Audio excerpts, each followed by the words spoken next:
দক্ষিণ চব্বিশ পরগনার বিষ্ণুপুর থানার অন্তর্গত পানাকুয়া গ্রাম পঞ্চায়েতের অন্তর্গত ধারাপাড়ায় মুরগি ব্যবসায়ী শঙ্কর ধারার কর্মচারী দেবাশিস প্রামাণিক টাকা নিয়ে আসেন ব্যবসায়ীর বাড়িতে রাত্রি 9:30টার সময়।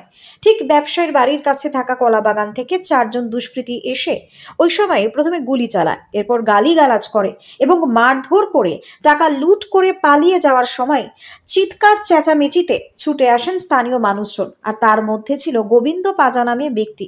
সে দুষ্কৃতীদের পিছনে ধাওয়া করে, দুষ্কৃতীদের গাড়ি বাইক ধরে ফেলে, দুষ্কৃতীরা গুলি চালায়, গুলিবিদ্ধ হয় গোবিন্দ পাজা।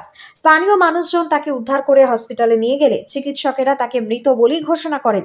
মৃত ব্যক্তির পরিবার সহ এলাকায় গভীর শোকের ছায়া নেমে এসেছে। প্রত্যক্ষদর্শীদের বক্তব্য যে 4 জন দুষ্কৃতী 2টি বাইকে করে আসে মুখ ঢাকা অবস্থায়। যেটি জানা গিয়েছে যে এর আগে ব্যবসায়ী শঙ্কর ধারার সঙ্গে টাকা লুটপাট এবং সোনার গয়না ছিনতাইয়ের ঘটনা ঘটেছিল। এখন প্রশ্নচিহ্ন হচ্ছে যে ঘটনাস্থল থেকে পুলিশ ফাঁড়ির দূরত্ব পায়ে হেঁটে 5 মিনিটের, এবং কিভাবে এত কাছাকাছি পুলিশ ফাঁড়ি থাকা সত্ত্বেও কিভাবে এরূপ দুষ্কৃতীরা ঘটনা ঘটাতে পারলো।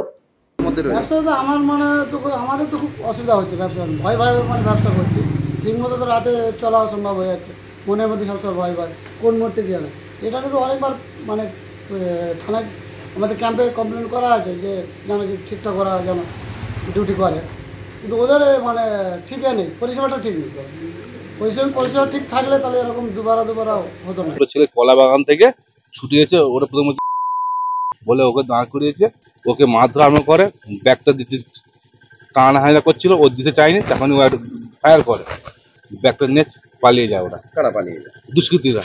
তারপরে ওই গোবিন্দ ওই যে ছেলেটা ও মনে হয় হাওয়া করতে গেছিলো, ধরতে গিয়ে ওকে গুলি করে দেয়। মুরগি পাইকারি ব্যবসা করি আমি, ছেলেটা কালেকশনে কাজ করে। কালকে আনুমানিক 6 লাখ টাকা ব্যাগে ছিল। ওটা হয়েছিল কালকে ঠিক 9:30 নাগাদ। এখন তো খুব ভয়ের মধ্যে আছে। ব্যুরো রিপোর্ট, নিউজ বঙ্গ টাইম।